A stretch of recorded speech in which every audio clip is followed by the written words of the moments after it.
Hello folks, welcome to your favourite show mobiles and gadgets. मैं हूं दिनेश शर्मा और मेरे साथ में है श्रुति शर्मा।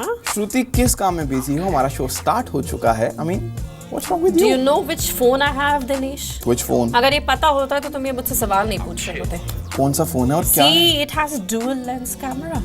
फोटोग्राफी का आपको कब से शौक हो गया? Dude, this is like a dual lens camera in a smartphone, first ever, जो हमारे पास है।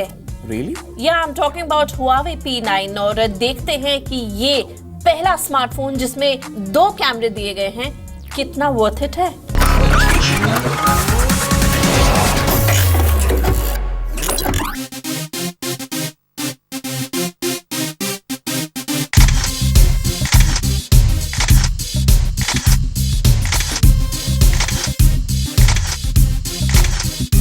पिक्चर्स जो आप अभी देख रहे हैं DSLR क्वालिटी पिक्चर्स हैं, लेकिन ये किसी DSLR से क्लिक नहीं की गई है, बल्कि DSLR कैमरा लेंसेज दी गए हैं एक स्मार्टफोन में फिट करके। जी हाँ, लाइका ने को-इंजीनियर किया है हुआवे के साथ और लॉन्च किया है ये हुआवे का P9 फोन, जो कि एक प्रीमियम फोन है और इसमें दिए गए हैं dual lens from Leica, like you can see. और ये पिक्चर्स इसी फोन से क्लिक की गई हैं एक DSLR क्वालिटी देने के लिए। And how does it fair, ये हम देखेंगे इसी रिव्यू में, क्योंकि अब ये ऐसा स्मार्टफोन है पहला जिसमें डुअल लेंस दी गई है जो कि फोटोग्राफी को एक नेक्स्ट लेवल पे लेके जाएगा। आइए देखते हैं इसका review. Now this is the back of the phone जिसमें दी है dedicated strip to Leica branding, for sure because of the dual cameras. P9 में दिए हैं 2 12 megapixel Sony sensors, each with focal length of 2.2 lens. But while one is a normal RGB sensor for color, the other is a monochrome sensor which captures only how much light is coming in, without color information. So this, in a way, explains the use of the dual camera. इसमें एक lens सिर्फ black and white यानी monochrome sensor read करता है and gives the extra light for a good shot. This will let you take real monochrome images that have a magical moodiness to them, and since the second sensor captures depth information as well, it even allows for after the shot refocusing. यही नहीं, इस दूसरे sensor को आपकी picture में noise कम करने के लिए भी दिया गया है। इस फोन से पिक्चर्स तो हमने काफी लिए and they brilliant in results. Having said that, इसके 2 ड्रॉबैक्स जरूर हैं, क्योंकि हुआवे अब इस फोन को मार्केट कर रही है एज अ फोटोग्राफी फोन। तो इसमें एक पहली चीज जो हमें देखने को मिली कि लो लाइट में जब हमने पिक्चर्स क्लिक करी हैं तो उसमें काफी नॉइस दिखाई दी, which shouldn't be the case. And second, which is very important, optical image stabilization. जी हाँ, OIS इस फोन में मिसिंग है। It's something like I am going out to have a cheese but I don't have an oregano on it. But having said that, जब आप Pro mode पर switch करते हैं, you set the ISO, shutter speed, exposure value, AF mode and color balance so that you get that perfect shot. और ऐसे ही कुछ shots हम आपको दिखाते हैं जो हमने P9 से खींचे हैं।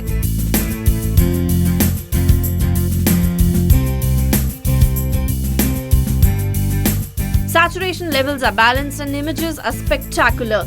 यही नहीं, even the video quality was great. But हाँ, इसमें ड्रॉबैक है कि ये 4K वीडियोस नहीं शूट करता। और अब स्मार्टफोन के डिजाइन की बात। Must confess, it is the most good looking smartphone. Slim all body, curved chamfered edges and 5.2 inches screen, and it's comfortable to hold in hand. Phone की looks और by all means are very premium. Phone के back पर दिया गया है rear fingerprint scanner which is snappy and can unlock the phone even when it's in standby mode. यही नहीं, 2.5D glass P9 को काफी प्रैक्टिकल और ब्यूटीफुल भी बनाता है। इसके इंडिया वर्जन में दिया गया है सिंगल सिम डिवाइस जो कि माइक्रो SD कार्ड स्लॉट के साथ आता है। इसके बटन्स काफी सॉलिड फील देते हैं, though for a camera focus device a hardware camera button would have been better. Device को ऑन करते ही आप देख सकते हैं full HD IPS LCD screen जो कि क्रिस्टल क्लियर है।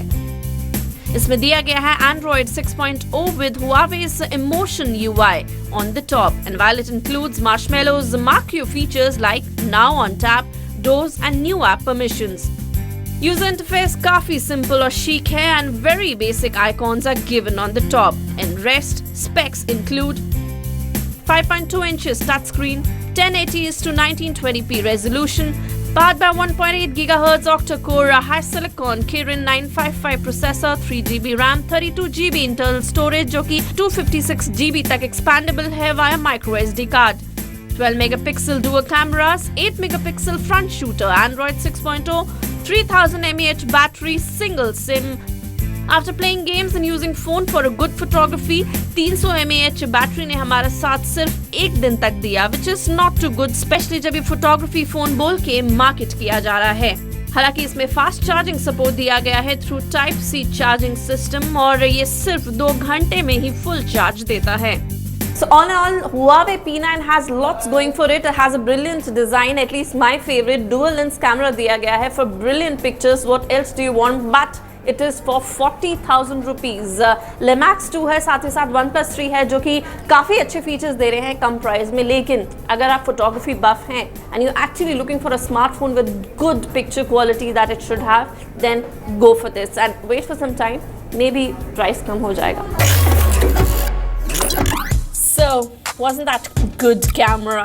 Yeah, Shruti, but I was wondering, photography के लिए why do you have to pay 40,000? I mean, if I can give you a nice phone and that too half of its price, how about that? Dinesh, you'll always talk budget phones. बताओ. Budget phone, but it's a good phone. I'm see. talking about Xiaomi's latest S6s phone, जो कोई selfie focused smartphone कहा जा रहा है.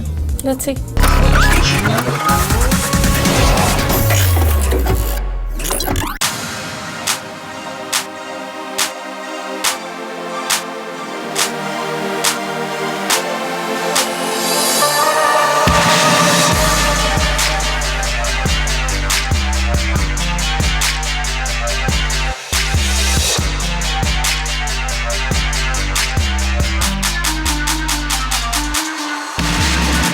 अगर Indian smartphone market में Chinese smartphone companies की बात होती है तो Xiaomi ने भी अपनी कहीं ना कहीं जगह बनाई हुई है और अपनी पोर्टफोलियो को स्ट्रॉन्ग बनाने के लिए Xiaomi लाया है अपना लेटेस्ट सेल्फी फर्स्ट स्मार्टफोन जिसका दाम रखा है 17,999 रुपए. और आयरॉनिकली इसी प्राइस सेगमेंट में रिसेंटली Oppo ने भी अपना सेल्फी फोकस फोन लॉन्च किया है, Oppo F1s. तो आइए जानते हैं Xiaomi S6s के बारे में और देखते हैं आखिर क्या है इस फोन में खास. डिजाइन से शुरुआत करें तो S6s का डिजाइन सिंपल और क्लियर रखा है, लेकिन जैसे ही आप इस फोन को गौर से देखते हैं तो आपको इसका लुक और डिजाइन कहीं ना कहीं Xiaomi Redmi Note 3 से इन्फ्लुएंस लगता है. फोन को बनाया गया है फुल मेटल बॉडी से and it comes with curved 2.5D Corning Gorilla Glass 3. लेकिन इसकी टॉप और बॉटम एंड्स में दिया है एंटीना जिस पर ब्रश मेटल फिनिश दी गई है. हालांकि वेट की बात करें तो S6s Oppo F1s के बराबर ही है, लेकिन अगर स्लिमनेस की बात करें तो S6s पीछे रह जाता है. देखने में ये फोन वाकई एक प्रीमियम फोन लगता है, लेकिन जैसे ही आप इस फोन को हाथ में पकड़कर ऑपरेट करने लगते हैं तो ये आपको उतना प्रीमियम फील नहीं देता.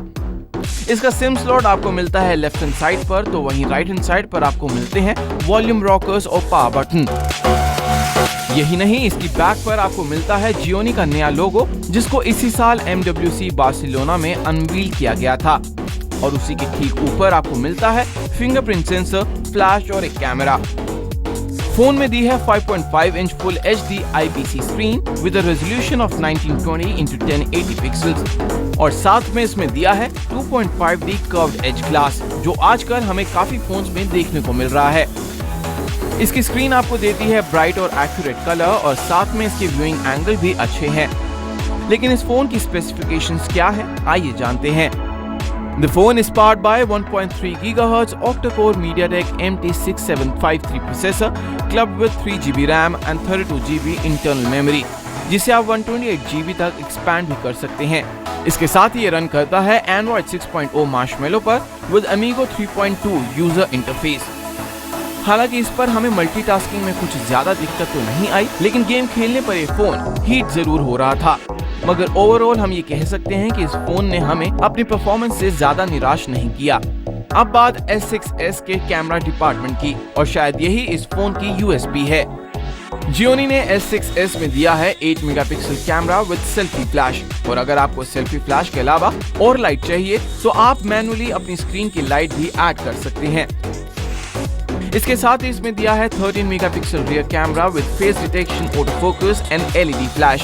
और जब हमने इससे पिक्चर्स क्लिक करी तो ऑनेस्टली इसके सेल्फी कैमरा ने हमें बहुत ही मीडियोकर पिक्चर्स दी। और वो हम इसलिए कह रहे हैं क्योंकि लगभग 20,000 खर्च करने पर जब हमें कंपनी सेल्फी फोकस स्मार्टफोन बताती है तो हमारी उम्मीद थोड़ी ज्यादा बढ़ जाती है। लेकिन S6s के दोनों ही कैमरास ने हमें अपनी क्वालिटी से ज्यादा इम्प्रेस नहीं किया। चलिए जाते जाते इसकी बैटरी की भी बात कर लेते हैं। तो Gionee ने S6s में दी है 3150 mAh बैटरी, जो आपको देती है करीब 10 से 11 घंटे का बैटरी बैकअप, जो बिल्कुल भी बुरा नहीं है। लेकिन हाँ, अगर Gionee इसमें फास्ट चार्जिंग फीचर देता तो शायद हम इसकी ज्यादा तारीफ कर पाते। तो Gionee S6s 17,999 रुपए में एक अच्छा फोन है विद डिसेंट स्पेसिफिकेशंस, लेकिन Gionee के हिसाब से इसकी यूएसपी है इसका सेल्फी फोकस कैमरा। जी हाँ, लेकिन कुछ ही समय पहले इसके कंपेटिटर यानी Oppo ने भी अपना सेल्फी फोकस स्मार्टफोन लॉन्च किया था, Oppo F1s, और जब हमने इन दोनों फोन्स की फोटो क्वालिटी को कंपेयर किया तो honestly Oppo F1s had a slight edge over this phone. तो you know what दिनेश, अब टेक्नोलॉजी के साथ लग्जरी भी अटैच करके ये लोग अब ऐसे गैजेट्स लेके आ रहे हैं that are luxurious. You know, a laptop from HP which is Spectre cost about more than 1.5 lakh rupees. 1.5 lakh? Yeah, it's got luxury in it, that tinge of gold and the style that they've given. I can go on and on. Sorry, but still my MacBook is far better than any other device. वो तो तुम बोलोगे ही, you always pro Apple, but you actually have to look at it to believe it. Let's see. Take a look.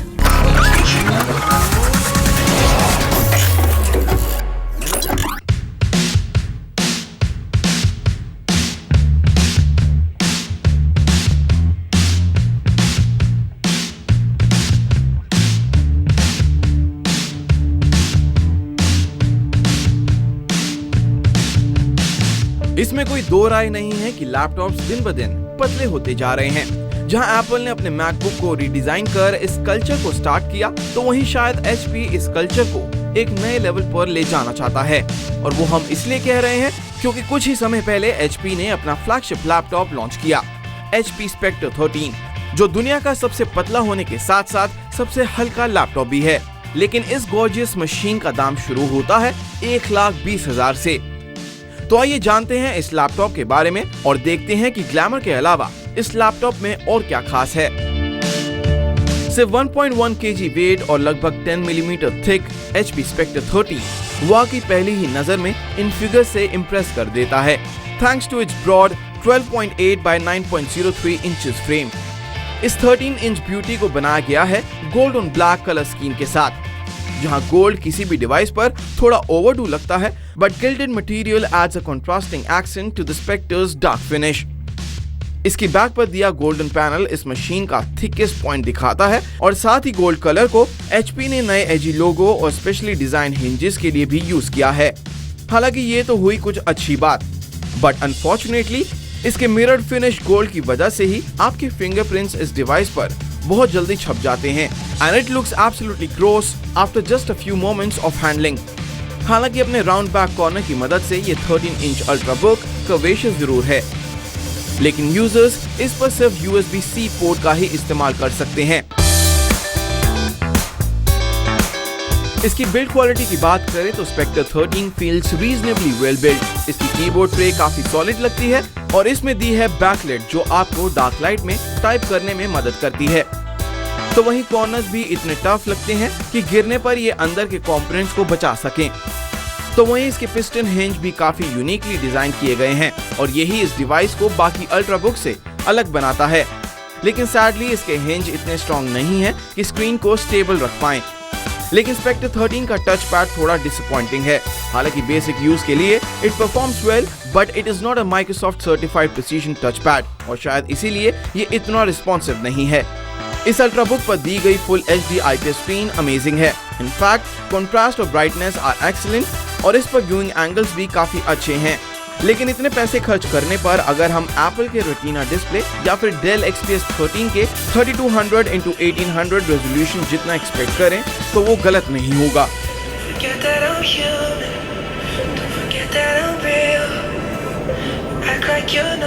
लेकिन इसमें दिए गए built in Bang & Olufsen speakers कुछ खास कमाल नहीं दिखा पाए। हालांकि नॉर्मल मूवीज और सॉन्ग सुनने के लिए तो ठीक है, मगर आपको रिच और deeper sound rear mounted 3.5 mm jack पर हेडफोन्स लगाकर ही मिल पाएगी। HP Spectre 13 को हाई एंड लैपटॉप्स में प्लेस जरूर किया है, तो क्या इसमें हाई एंड स्पेसिफिकेशंस भी हैं? आइए जानते हैं। तो HP Spectre 13 आता है Intel Core i5 या फिर i7 ऑप्शन में and it can boost to a maximum speed of 3.1 GHz। साथ में इसमें दी है 8GB रैम और 256 सॉलिड स्टेट ड्राइव, जो इस लैपटॉप को 12 इंच मैकबुक से फास्टर और Dell XPS 13 और MacBook Air जितना स्पीडी बनाती है। हालांकि इस पर इंटेंसिव टास्क जैसे वेब ब्राउजिंग, फोटो एडिटिंग और कुछ हद तक वीडियो एडिटिंग आप इस लैपटॉप पर जरूर कर सकते हैं, लेकिन हाई इंटेंसिव गेम्स खेलना हो या फिर प्रोफेशनल एडिटिंग करना हो, आपको HP Spectre 13 के बजाय पावरफुल लैपटॉप या डेस्कटॉप लेना होगा। रही बात इसकी बैटरी लाइफ की, तो हालांकि HP क्लेम कर रहा है कि आप इस पर 9 से 10 घंटे काम कर सकते हैं, लेकिन हमारे यूज करने पर it lasted just for about 5.5 hours, जिसमें कंटिन्यू वीडियोस और वेब ब्राउजिंग शामिल था। और यही इस लैपटॉप की एक बहुत बड़ी कमी है, क्योंकि पोर्टेबल होने के साथ साथ एक हाई एंड लैपटॉप में अच्छी बैटरी लाइफ होना भी जरूरी है। So, how did you find it? Shruti, it's pretty good looking. But I was wondering, Shruti, इस हफ्ते हमने इस एपिसोड में कुछ ज्यादा ही फोटो सेंट्रिक स्टोरीज नहीं दिखाई हैं? I mean, Photocentric से याद आया. You know what? Canon has launched their premium camera. Really? You should look at it, and lots more coming up in technology news section.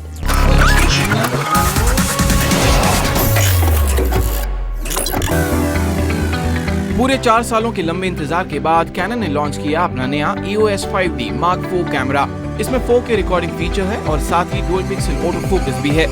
5D Mark IV में 30.4 megapixel full frame sensor है और इसके साथ ही ये digit 6+ image processor भी देता है। 5D Mark IV में ISO range 100 to 32,000, 7 FPS burst mode, GPS, NFC और USB 3.0 जैसे फीचर्स हैं। इसकी 3.2 inch fixed touch enabled LCD display है, जिसमें 1.6 मिलियन डॉट रेजोल्यूशन मौजूद है। कैमरा की बॉडी का प्राइस है 2,54,995 रुपीज और कैमरा ऑफलाइन स्टोर्स में सितंबर से अवेलेबल होगा। गूगल ने नया एंड्रॉइड यानी 7.0 न्यूगेट का अपडेट जारी कर दिया है। गूगल के मुताबिक फिलहाल एंड्रॉइड 7.0 सिर्फ ओवर द एयर अपडेट के जरिए नया एंड्रॉइड दिए गए स्मार्टफोन्स में पहुंचेगा। गौरतलब है, ऐसा पहली बार था जब कंपनी ऑफिशियल लॉन्च के पहले ही एंड्रॉइड 7.0 को बीटा टेस्टिंग के लिए जारी कर दिया था। इसके साथ ही LG का आने वाला स्मार्टफोन V20 भी नए एंड्रॉइड के साथ ही आएगा। कंपनी के मुताबिक नए एंड्रॉइड में 250 नए फीचर्स दिए गए हैं, जो इसके फैंस को काफी पसंद आएंगे।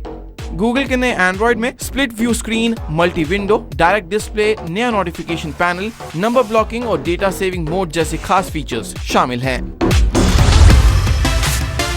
सैमसंग ने भारत में एक budget 4G smartphone Z2 launch किया है।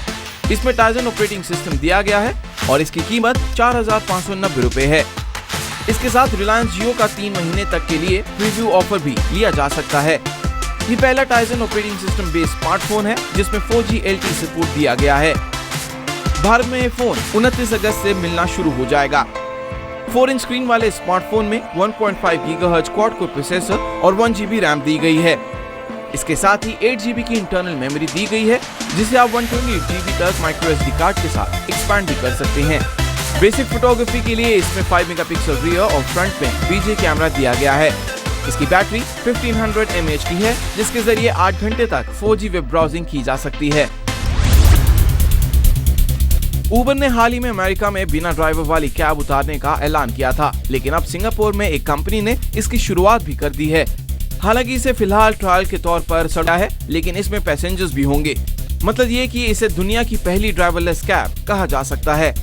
मैसाचुसेट्स इंस्टीट्यूट के कुछ रिसर्चर्स ने रोबोटिक्स और ड्राइवरलेस टेक्नोलॉजी के स्टार्टअप की शुरुआत की थी। इस अमेरिकी सेल्फ स्टार्टअप का नाम न्यूटोनमी है, जिसका ऑफिस अमेरिका और सिंगापुर में है। इस ड्राइवरलेस कार को न्यूटोनमी कंपनी ने डिजाइन किया है, जिसने सिंगापुर गवर्नमेंट से सेल्फ ड्राइविंग कार को टेस्ट करने के लिए परमिशन ली थी। फिलहाल इसे लिमिटेड एरिया में ही ट्रायल के लिए उतारा गया है।